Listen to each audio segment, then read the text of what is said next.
Phyllis's Big Test by Catherine Clinton. Illustrated by Sean Qualls.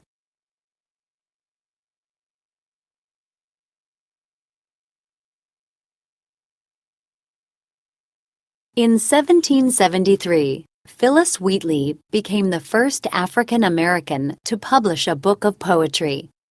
When she went to London to meet with literary admirers, she became the most famous Black person on both sides of the Atlantic.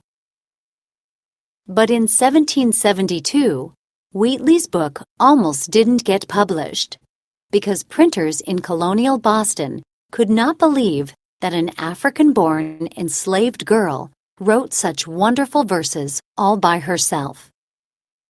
To prove the poems were her very own, the teenage poet consented to be cross-examined by 18 of the most learned and powerful men of Massachusetts. Phyllis's Big Test. One crisp early autumn morning, Phillis Wheatley was crossing the Boston cobblestones with a sheaf of papers held tightly under her arm, when her master, John Wheatley, had offered her a ride to her examination. She said she would prefer to walk. She would make her own way to the public hall, where the most important men of the Massachusetts Bay Colony would examine her and settle the question once and for all. Was she, or was she not, the author of her poems? She had spent recent evenings copying and recopying her poetry in her own neat handwriting. She knew each poem inside out. What kind of questions would they ask? Why should she have to defend her own verse? Consented. If you consented to something, you agreed to it. Sheaf.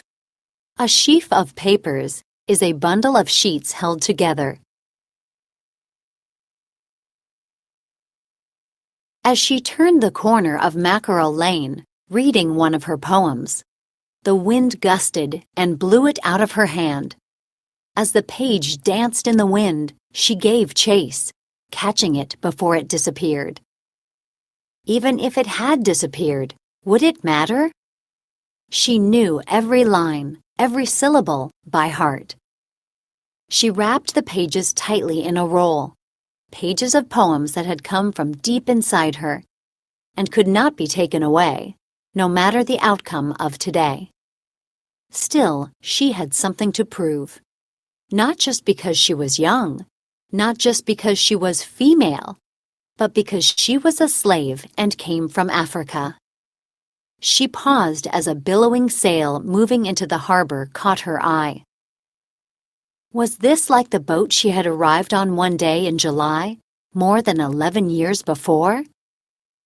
A slave ship full of human cargo?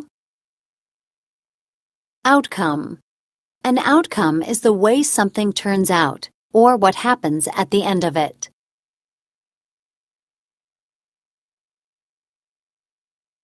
She could remember little about crossing the Atlantic, and even less about her African homeland. She was just shedding her front teeth when John Wheatley bought her on the Boston docks as a servant for his wife, Susanna. They christened their new slave Phyllis, the name of the ship on which she arrived. She remembered the strangeness of the Boston house that became her home. Her first winter was so very cold and awful. She survived only by the kindness of her masters, especially the Wheatley's twins, Nathaniel and Mary, who eagerly shared their lessons with the young slave girl. They taught her not just English, but also Latin and Greek. Soon Phyllis spent more time on her studies than on serving her mistress. As she began to read poetry, glorious sonnets had inspired her to try her own hand at writing. And soon she was reciting her poems to the Wheatley's friends. Homeland. Someone's homeland is the place where he or she was born. She had been staying up late, night after night, preparing for what lay ahead. Was she ready? Would she ever be ready? Last night, her mistress, Susanna, had taken away the candle at midnight and advised, "Tomorrow you will look them straight in the eye as you answer all their questions. Your talent will speak for itself. They will discover the poet we know you to be. And when your book is published, everyone will know." Phyllis had hoped this might be true. Doubts danced in her head, but she had studied as hard as she could, and she would just have to have faith. As she said her prayers, her worries began to fade, and she drifted off to sleep, dreaming of her very own book. Advised. If you advised someone, you told your ideas about what he or she should do. Books had opened up a whole new world to Phyllis, as she was taught literature and geography, as she memorized the names of cities and countries, lists of kings and queens, and dates of discoveries.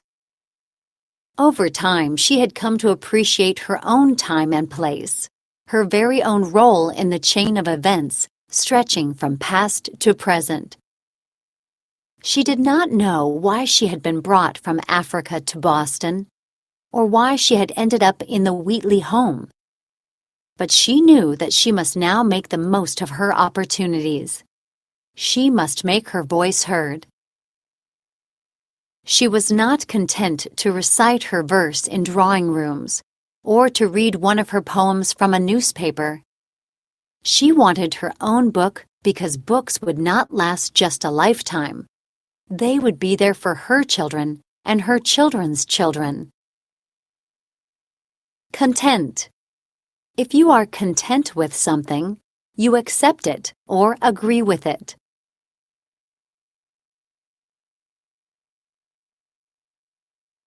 She hurried by the bookseller shop that she visited weekly. Today, Phyllis did not have time to step inside and smell the leather bindings. But maybe soon she would make a visit and find her own name on a volume. But she must first pass this examination to make her dream come true. There would be only 12 gentlemen. She had often entertained as large a crowd in the Wheatley parlor. This group, though, would include the governor, the lieutenant governor, famous ministers, and published poets, all learned men. Many had studied across the river at Harvard and knew so much more than she did. Phyllis felt a chill as she approached the building. She shuddered and started to turn away. But then Susanna Wheatley's words echoed in her head. "Your talent will speak for itself." Who knew her poems better than she did? She could not run away. Phyllis slowly mounted the steps. She would face her examiners, not just for herself or for the Wheatleys, but for her family back in Africa and for her new brothers and sisters in America, who deserved their own poet. As she turned the handle on the large wooden door, the sunlight framed her entrance. She moved into the hall as all eyes turned toward her. "Good day, gentlemen. I am the poet, Phillis Wheatley."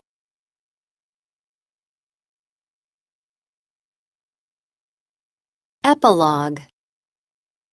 No record exists of her examination, but we now know that Phyllis passed her test with flying colors, as the 18 men signed a document testifying to Wheatley's authorship, which appeared in the back of her volume of poems, published in 1773. She went abroad to England to meet with literary patrons, and after returning to America, she was freed by her master. When both her master and mistress died, Wheatley married a Boston shopkeeper. Phillis Wheatley wrote several patriotic poems during the American Revolution and was invited by George Washington to visit him at his headquarters, another journey the poet gladly made. After America achieved independence, Phillis hoped to publish another volume of verse. But she died in December 1784, before this second collection could appear, and her unpublished poems disappeared. Testifying. If you are testifying, you promise that what you say is true.